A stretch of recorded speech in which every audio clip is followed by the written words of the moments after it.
காவிகள் வந்து உங்களுக்கு திரும்ப ஏக பரிமாண இயக்கத்துல வரும், புவியீர்ப்பின் கீழ் இயக்கத்துல வரும், எரியத்துல வரும், அங்கல நியூட்டன்ஸ் லா ஆஃப் மோஷன், அதாவது நியூட்டனின் இயக்க விதிகள்ன்ற பாடத்துல வரும், அங்கல உராய்வுன்ற பாடத்துல வரும், கணத்தாக்குன்ற பாடத்துல வரும், உந்தக்காப்பு தத்துவம்ன்ற இடத்துல வரும், உந்தக்காப்பு தத்துவத்துல வருமே, உந்தக்காப்பு தத்துவம்ன்ற பாடம் முடிக்க அதுல வரும், வட்ட இயக்கத்துல வரும், சுழற்சி இயக்கத்துல வரும், வேலைவல சக்தியில வரும், வட்ட இயக்கத்துல வரும், சுழற்சி இயக்கத்துல வரும், ஹைட்ரோல வரும். இது எல்லாமே ஓடர் கீக்கிற பாடங்களை சொல்லிக்கிறேன் புள்ளால். அவ்வளவுத்துலயுமே வரும் இந்த காவி. அவ்வளவு இன்ஃபுளுன்ஸ் பண்ற ஒரு பாடம். அப்ப இந்த பொதுவான மைண்ட் செட் ஒண்டிக்கிற நிறைய பேருக்கு பொதுவான ஒரு மைண்ட் செட் ஈக்கிற எப்படின்னா, மெக்கானிக்ஸ் ஒரு கஷ்டமான பாடம், மெக்கானிக்ஸ் சரியான ஒரு கஷ்டமான பாடம்ன்ற ஒரு மைண்ட் செட் ஒன்று நிறைய பேருக்கு ஈக்கிறது. ரைட்டா? அப்படி ஈக்கிறது காரணம் என்னன்னு சொன்னா புள்ளவல், இந்த வெக்டர்ஸ்ன்ற பாடம் தெளிவில்லாதது தான்.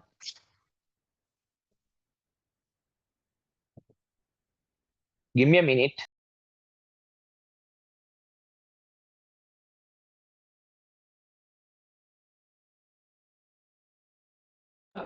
நீங்க வேண்டா கேட்டு பாருங்க, நீங்க வேண்டா இந்த உங்களோட சீனியர்ஸ் மாட்ட கேட்டு பாருங்க, எங்கட சீனியர்ஸ் மாட்ட கேட்காங்க, டெஸ்ட்லாக்கு வரவங்கள்ட்டயோ எங்கள்கிட்ட படிச்சவங்கள்ட்ட கேட்டு பார்க்காதீங்க.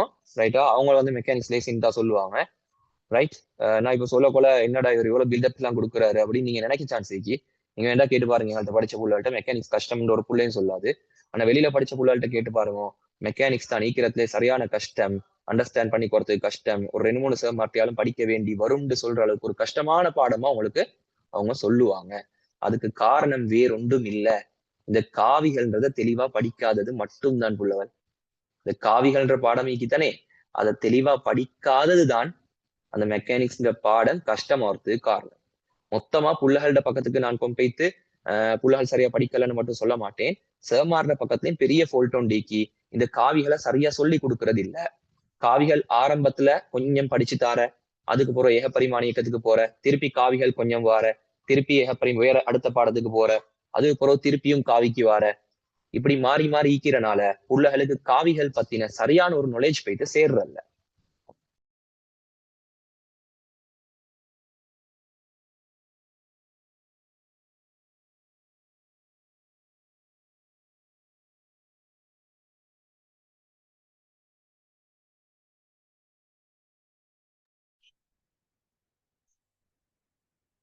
சரியா புள்ளல்?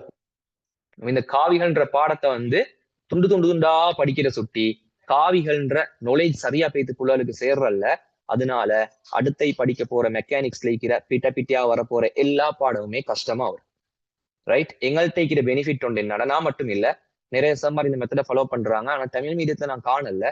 இங்கிலீஷ் மீடியத்துல சில சேமாரி இந்த மெத்தடை ஃபாலோ பண்றாங்க. இங்கிலீஷ் மீடியத்துல ரைட், சில சேமாரி இந்த மெத்தடை ஃபாலோ பண்றாங்க. புள்ளுகள் காவிகளை ஒழுங்கா படிச்சு கொடுக்குறாங்க.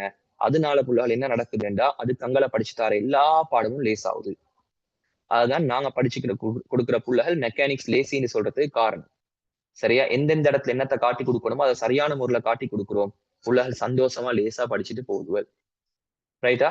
அப்ப மெக்கானிக்ஸ் அவ்வளவு ஒரு டஃப்பான பாடமா வரதுக்கு காரணம் இந்த காவிகள் தான். மெக்கானிக்ஸ் உங்களுக்காக லேசாக போறதுக்கு காரணமும் இந்த காவிகள் தான். ரைட்டா? இந்த காவிகளை தெளிவா படிச்சோண்டா மெக்கானிக்ஸ் லேஸ் ஆகும். மெக்கானிக்ஸ் லேஸ் ஆகினா பிசிக்ஸ் ஃபுல்லா லேஸ் ஆகும்.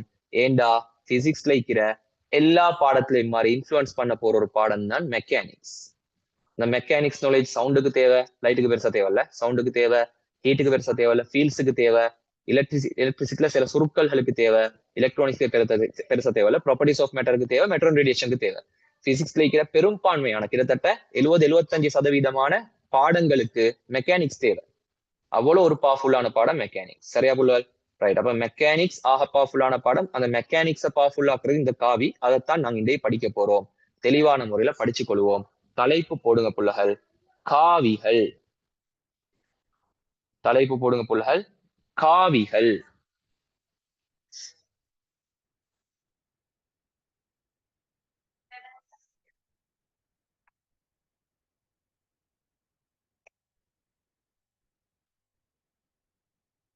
தலைப்பு போடுங்க, காவிகள்.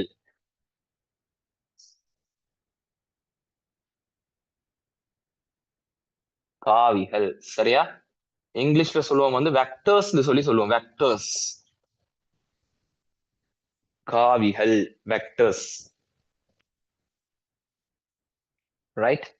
காவிக்கணியம் எண்ணிக்கணியம் ஓலவல்ல படிச்சிருப்பீங்க. அந்த பேசிக்ல இருந்தா நாங்க இங்க எடுத்துட்டு போவோம்.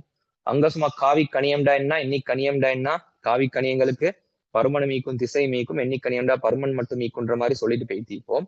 இந்த பாடம் முழுக்கவே நாங்க காவிகள் பத்தி தான் படிப்போம்.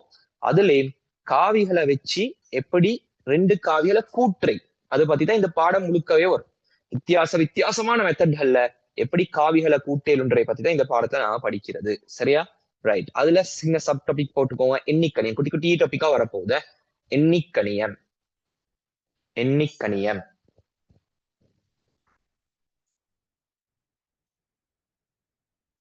எண்ணிக்கணியம்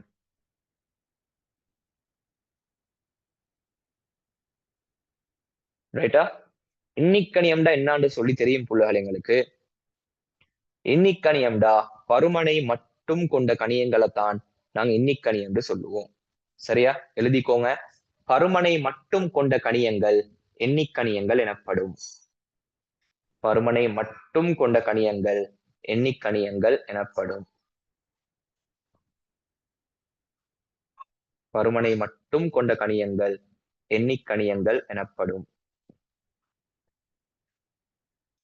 அப்ப எண்ணிக்கணியங்களுக்கு உதாரணம் எங்களுக்கு சொல்லேலும்.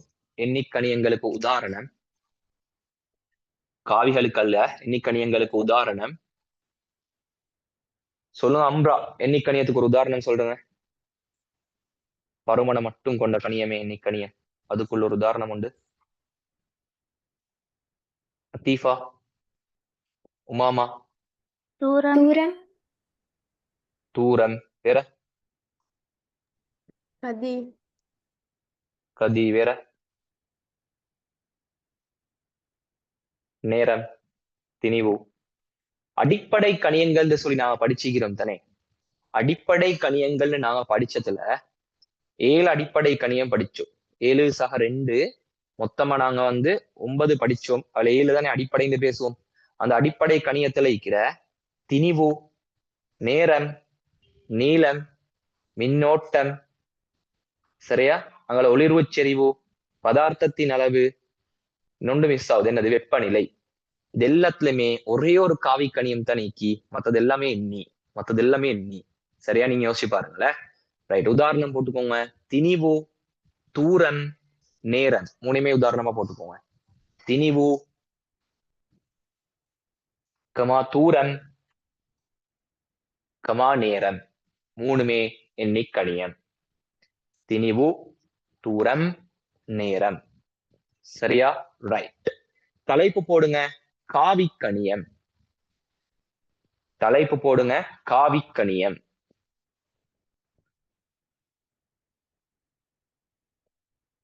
தலைப்பு போடுங்க. காவிக்கணியம். எழுதிக்கோங்க புள்ளகள். பருமனிற்கு மேலதிகமாக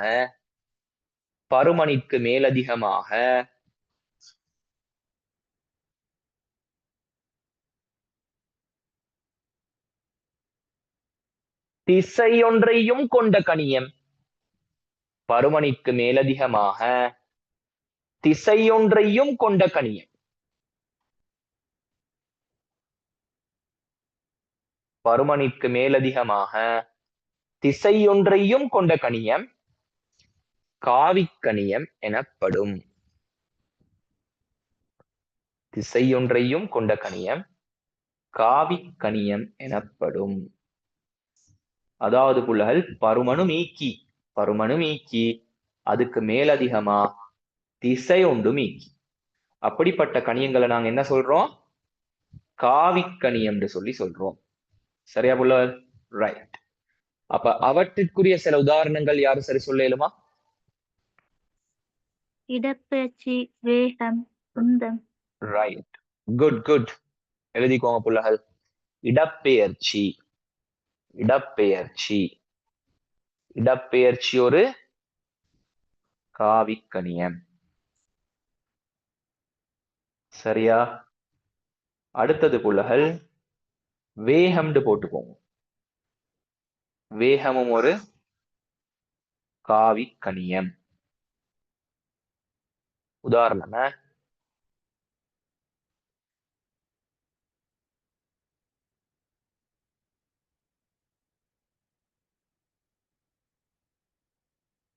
வேகம் ஒரு காவிக்கணியம். அடுத்தது இன்னொரு உதாரணம் போட்டுக்கோங்க. விசை விசை மெயினான ஒரு ஆள் உண்டு. விசை விசையும் ஒரு காவிக்கணியம்.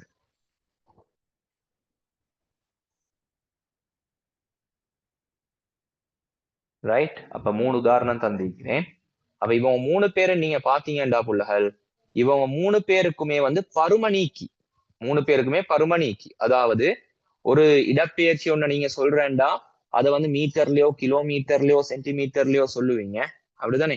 இடப்பெயர்ச்சி ஒன்றை சொல்றீங்கன்னு சொன்னா அப்ப பருமன், அதைத்தான் நாங்க பருமன் சொல்றோம். அதோட அளவு, அந்த பருமன் 3 பேருக்குமே இக்கி. விசை ஒன்றை சொல்றோம்னா 3 நியூட்டன் 4 கிலோ நியூட்டன் அப்படி நியூட்டன்ல சொல்லுவீங்க, பருமன் ஈக்கி. அதே மாதிரி வேகம் சொல்றேன்டா 5 மீட்டர் செகண்ட் -1 இல்ல 100 கிலோமீட்டர் -1, இதெல்லாமே வேகம், பருமன் ஈக்கி. இதற்கு மேலதிகமா புள்ளகள் பருமன் மட்டும் ஈந்து போதா, திசையும் ஈக்கணும். அப்ப நான் இப்ப சொன்ன பருமன்கள் எல்லாம் குறித்தது ஒரு திசையில திசைப்படுத்தப்பட்டிக்கணும். அப்படிப்பட்ட கணியங்களை தான் நாங்க வந்து காவிக்கணியம்னு சொல்றோம். சரியா? பருமனு மீந்து அதுக்கு மேலதிகமா திசையும் ஈக்கிற கணியங்கள். சரியா புள்ள? Right, okay. அப்ப எங்களுக்கு ஒரு எண்ணிக்கணியத்தை நாங்க வந்து குறிச்சணும்னு சொன்னா, எண்ணிக்கணியத்தை குறிச்சணும்டா அது பெரிய வேலை ஒன்று இல்ல. சும்மா இப்ப ஒரு கிலோகிராம் ஒரு அரிசின்னு அரிசி அரிசி 1 கிலோகிராம் சும்மா எங்களுக்கு அது குவான்டிட்டியை தானே சொல்ல போறோம். அப்ப எங்களுக்கு நோட் பண்ணிடும். ரைட்டா? ஆனா காவிக்கணியத்தை அப்படி எங்களை குறிக்கல புள்ளகள். விசை 10 நியூட்டன் சும்மா மொட்டையா போடலாம். ஏன்னா அந்த விசைக்கு திசை இக்கி. அப்ப காவிக்கணியத்தை புள்ளகள் குறிச்சு காட்டுறதுக்கு ஒரு மெத்தடாலஜியே இக்கி. ஒரு காவிக்கணியம் உண்ட குறிச்சு காட்டுறதுக்கான ஒரு மெத்தட் உண்டே இக்கி. அந்த மெத்தடை தான் நாங்க இப்ப பார்க்க